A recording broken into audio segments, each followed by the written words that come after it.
തിരുവനന്തപുരം DCCയുടെ താൽക്കാലിക പ്രസിഡന്റ് സ്ഥാനത്തുനിന്ന് ഒഴിവാക്കണമെന്ന നിലപാടിൽ ഉറച്ച് എൻ ശക്തൻ. പാലോട് രവി രാജിവെച്ചപ്പോഴാണ് KPCC വൈസ് പ്രസിഡന്റായിരുന്ന എൻ ശക്തനെ DCC പ്രസിഡന്റിന്റെ ചുമതല കൂടി ഏൽപ്പിച്ചത്. തെരഞ്ഞെടുപ്പുകൾ കഴിയുന്നതുവരെ മുതിർന്ന നേതാവെന്ന നിലയിൽ ശക്തൻ തന്നെ തുടരട്ടെ എന്ന തീരുമാനത്തിലായിരുന്നു നേതൃത്വം. എന്നാൽ നിയമസഭാ തെരഞ്ഞെടുപ്പിൽ മത്സരിക്കാനാണ് ശക്തന് താൽപ്പര്യം.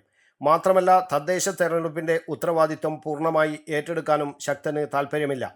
പകരം യുവ നേതാക്കളെ ആരെയെങ്കിലും DCC പ്രസിഡന്റ് സ്ഥാനം ഏൽപ്പിക്കണമെന്നാണ് പാർട്ടിയോട് ആവശ്യപ്പെട്ടത്.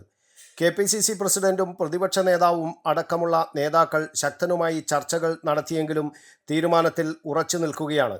കഴിഞ്ഞ ദിവസം കേരളത്തിൻ്റെ ചുമതലയുള്ള AICC ജനറൽ സെക്രട്ടറി ദീപാദാസ് മുൻഷിയും ശക്തനോട് സംസാരിച്ചിരുന്നു. എന്നാൽ DCC പ്രസിഡന്റ് സ്ഥാനം ഒഴിയുകയെന്ന ഉറച്ച നിലപാടിലാണ് ശക്തൻ.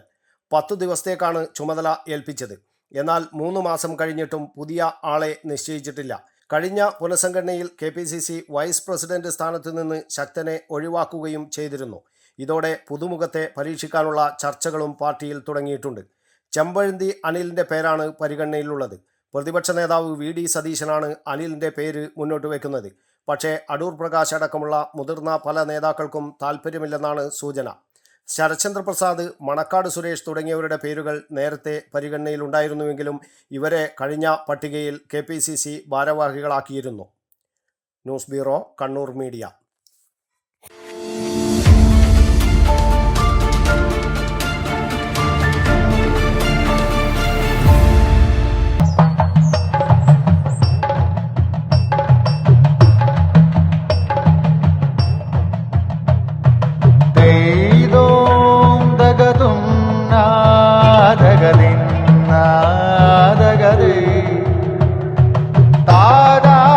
Relax.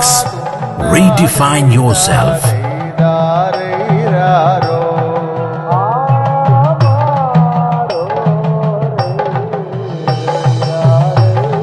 Green Planet Hotel, near Kannur Airport, Mattanur.